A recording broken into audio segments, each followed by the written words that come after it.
दोस्तों कल हम लोगों ने पास्ट इंडेफिनिट टेंस पढ़ा था। जैसे कि आप लोगों ने ध्यान से अगर वीडियो को देखा होगा तो आपने देखा होगा पास्ट इंडेफिनिट टेंस की फॉर्मेशन कैसे होती है अकॉर्डिंग टू गोल्डन रूल्स। चलिए आज हम लोग आपके टेंसेस को एक साथ पढ़ेंगे। एक साथ मतलब आज हम एक ऐसा मैजिक बॉक्स बनाएंगे जिसमें आपके 12 की 12 टेंसेस जो है वो कवर हो जाएंगे एक ही बार में। यानी जितने भी आपके अब टेंस जो बचे हैं, मैंने आपको 5 टेंसेस पढ़ाए, 5 के बाद जो बच गई स्टेजेस यानी 7 स्टेजेस बच गई, उनको हम यानी बाकी पिछले 5 के साथ एक साथ कवर करके देखेंगे। यानी कि आज मैं एक आपको ऐसा मैजिक बॉक्स दिखाती हूँ जो आपको बिल्कुल इजी कर देगा टेंसेस को पढ़ना और बहुत इंटरेस्टिंग भी होगा वो। ठीक है, चलिए देखिए आज आप यानी टेंसेस एट अ ग्लेंस पढ़ने वाले हैं। देखिए सबसे पहले मैं आपके सामने हेडिंग डालती हूँ। देखिए टेंसेस एट अ ग्लेंस। ठीक है, ग्लेंस का मतलब होता है एक नजर में देखना, यानी एक समराइज वे में देखना। ठीक है, देखिए ध्यान से। अब मैं बॉक्स को यहाँ फ्रेम करती हूँ आपके सामने। इस बॉक्स को हम मैजिक बॉक्स क्यों बोल रहे हैं आपको पता है? क्योंकि ये बॉक्स जो है ना, ये आपकी सारी जो प्रॉब्लम्स होंगी ना टेंसेस से रिलेटेड, सारी की सारी प्रॉब्लम्स को एक ही बार में छू मंतर जिसको कहते हैं ना खत्म, वो कर देगा। ठीक है, तो बिल्कुल ध्यान से देखिएगा आप लोग मेरे सामने। सबसे पहले देखिए मैं यहाँ पर तीनों टेंसेस के नाम लिखूंगी, यानी जो उस राजा के तीनों पुत्र बोला था जिनको मैंने कि एक राजा के 3 बेटे थे, तो मैं उन तीनों बेटों का नाम लिखूंगी यहाँ पर। ठीक है, देखिए प्रेजेंट, पास्ट और फ्यूचर। लेकिन इस बात को हमेशा ध्यान रखना दोस्तों कि आपको ये टेंसेस इसी सीक्वेंस में ही याद रखनी है, सीक्वेंस नहीं भूलना है आपको। ठीक है, अगर सीक्वेंस भूल गए आप तो फिर आप गलती कर सकते हैं। ठीक है, चलिए अब देखिए यहाँ जो आपका टेबल ऐसा बनेगा, यहाँ मैं 4 कॉलम्स में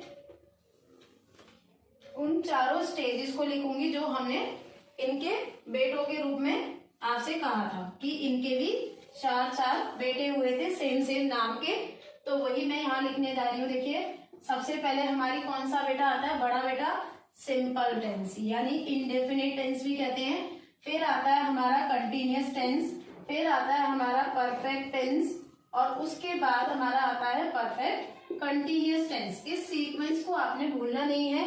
अगर सीक्वेंस भूल गए तो आप टेबल में यानी टेंसेस में गलती कर सकते हैं। ठीक है, सीक्वेंस इसी ऑर्डर में चलना है आपको, मेन चीज यही है इसमें। अब देखिए इस पूरी जो स्टोरी हमने फ्रेम की थी, तो इस स्टोरी में 2 पर्सन मेन थे आपके, और वो दोनों कौन थे? हल्का वर्ब और मोटा वर्ब, यानी हेल्पिंग वर्ब और मेन वर्ब। ये पूरी स्टोरी चल रही थी हमारी। तो देखिए यहाँ जो पूरा जो बॉक्स आपको खाली दिख रहा है, इसमें मैं उन्हीं दोनों को 1 बाय 1 फ्रेम करूंगी, क्योंकि यहाँ आपको ये पता है कि जो सब्जेक्ट और जो ऑब्जेक्ट है वो तो अपनी जगह सेम वही की वही रखेंगे। वो 12 की 12 टेंसेस में सेम एज इट इज रहते हैं, उनका कोई भी रूप नहीं बदलता है। ठीक है, आपको मेन चीज जो याद रखनी है वो क्या होती है? हेल्पिंग वर्ब और मेन वर्ब। तो वही प्रॉब्लम यहाँ दूर होगी। देखिए सबसे पहले मैं इसमें आपको हेल्पिंग वर्ब फिल करके दिखाऊंगी सारी। ठीक है, देखिए सिंपल टेंस की प्रेजेंट की में देखो, प्रेजेंट की सिंपल डू और डस। ठीक है, ठीक है। अब देखिए कंटिन्यूअस में आती है इज एम आर, हैज और हैव। परफेक्ट में हैज और हैव।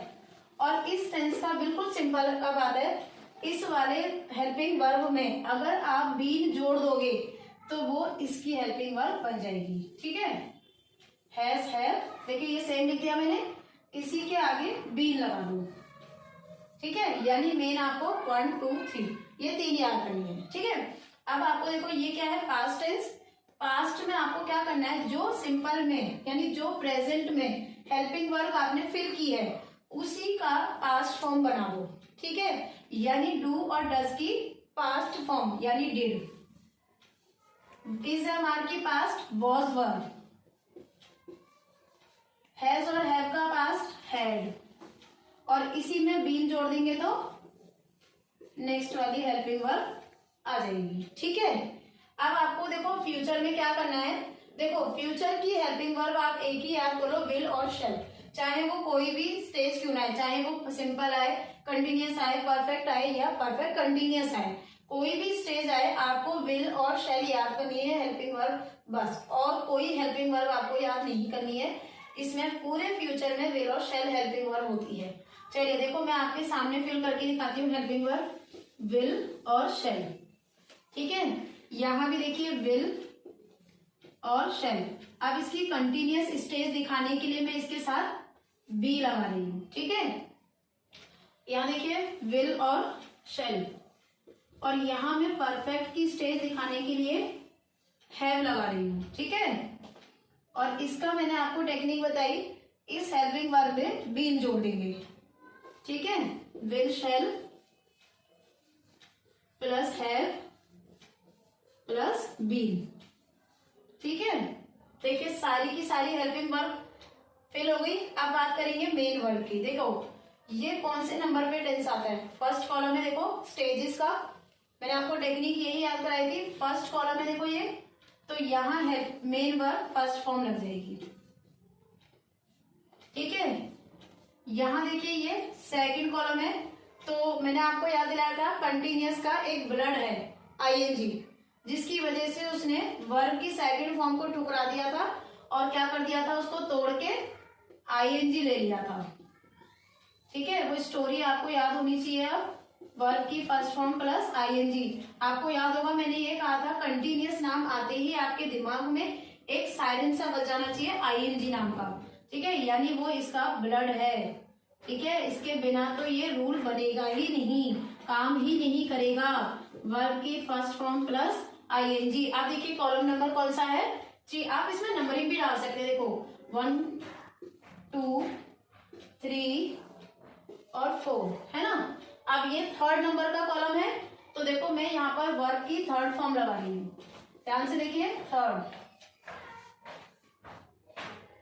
और यहाँ देखिए ये क्या है, कंटिन्यूअस फॉर्म है ना, तो यानी वर्ब की फर्स्ट फॉर्म प्लस आईएनजी। याद करिए ये बात, वर्ब की first form plus ING, verb की फर्स्ट फॉर्म प्लस आईएनजी, क्योंकि इसके नाम में कंटिन्यूअस है।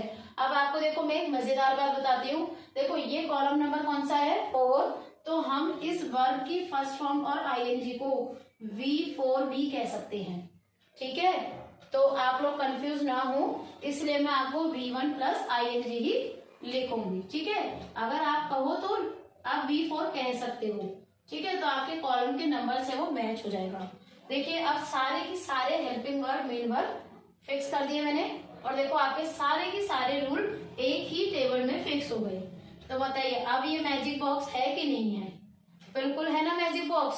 सारी प्रॉब्लम सॉर्ट आउट, सिंपल सी। देखो ध्यान से देख लो, आपको 1 2 और 3 इनकी हेल्पिंग वर्ब याद रखनी है, बाकी सारी इसी से मॉडिफाइड हो रखी है।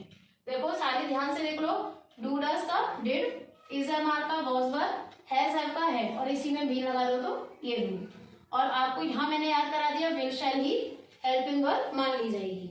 ठीक है, और मेन वर्ब की टेक्निक कॉलम नंबर 1 में 1 और 3 में 3, और कंटिन्यूअस में आपको याद हो गई होगी वर्ब की फर्स्ट फॉर्म प्लस आईएनजी। ठीक है, तो देखिए सारे के सारे रूल मैंने आपको एक ही टेक्निक में सिखा दी। अब आपको एक भी रूल याद करने की, रटने की प्रॉब्लम्स खत्म हो गई। अब आपके लिए देखो मैं एक और बात बताती हूँ।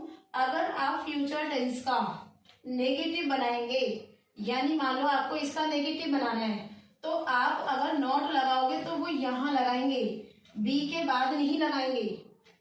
ठीक है, क्योंकि ये बी आपकी हेल्पिंग वर्ब नहीं है, ये तो कंटिन्यूअस स्टेज दिखाने के लिए लगाई गई है। सेम इसका जब आप इंटरोगेटिव बनाएंगे तो इस विल और शैल को ही आगे लेके जाएंगे, इस बी को नहीं हिलाएंगे। Same with here also and same with here also. ठीक है, अब देखिए विल और शैल लगता कहाँ है। देखिए विल और शैल बताती हूँ। शैल आपका फर्स्ट पर्सन प्रोनाउन के साथ लगता है। फर्स्ट पर्सन प्रोनाउन क्या होते हैं? आई और वी। आई और वी आपके फर्स्ट पर्सन प्रोनाउन होते हैं। अगर आपका सब्जेक्ट आई और वी है और टेंस आपका फ्यूचर टेंस है तो आप उसमें शैल लगाएंगे, अदरवाइज सारे सब्जेक्ट के साथ विल लगा देंगे। ठीक है, अब देखिए मैं आपको एक चीज और बताती हूँ, पहचान। देखो यहाँ पे है होता है, यहाँ पर था होता है, और यहाँ पर होगा या होंगे होता है।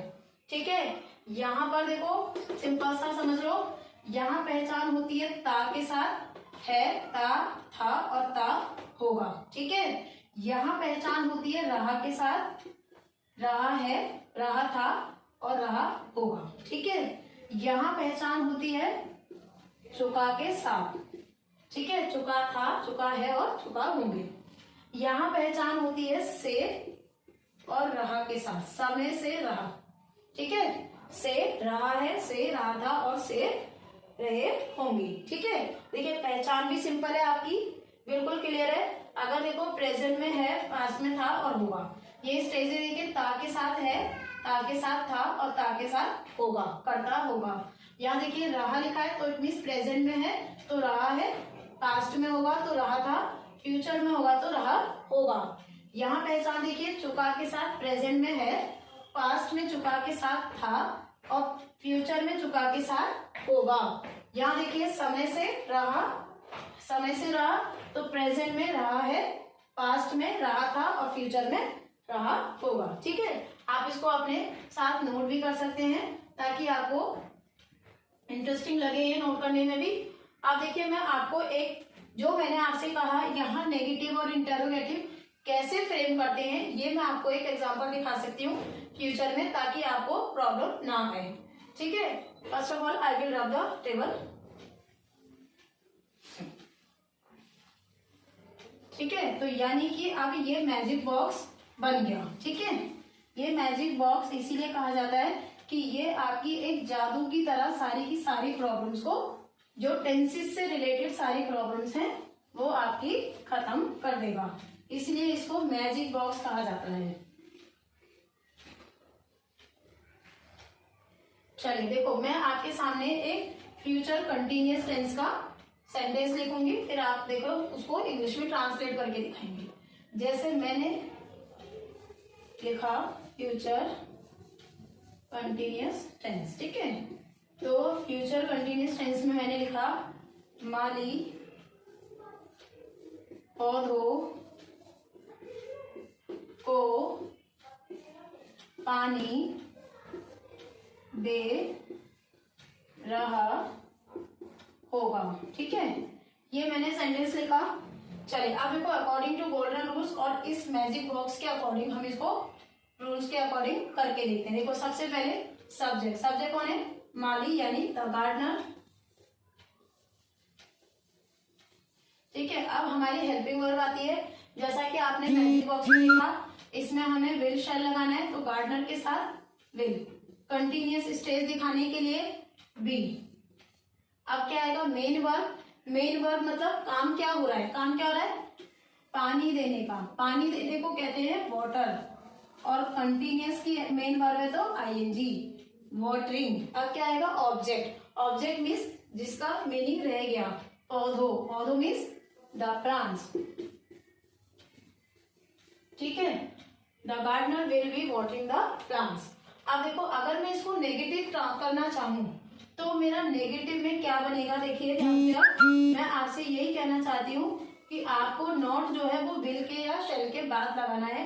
यानी मेरा सेंटेंस बनेगा द गार्डनर, फिर मेरा विल, अब मेरा नॉट आ जाएगा यहाँ पर। ठीक है, बी नहीं आएगा, नॉट पहले आएगा, फिर मेरा बी आएगा, बी। फिर बाकी वही सेम रूल हमारा, मेन वर्ब यानी वाटरिंग, फिर ऑब्जेक्ट यानी द प्लांट्स। ठीक है, अब देखिए सेम अगर मैं इसका इंटेरोगेटिव बनाऊंगी तो मैं इसके विल को ही हिलाऊंगी, यानी मेरा इंटेरोगेटिव में जो सेंटेंस बनेगा वो क्या बनेगा, मेरा इंटेरोगेटिव में सेंटेंस ये बनेगा, पहले मैं विल को लिखूंगी, विल, फिर सब्जेक्ट आता है। आपको गोल्डन रूल्स याद होंगे, अब विल द गार्डनर, अब नॉट तो आएगा नहीं, बी वाटरिंग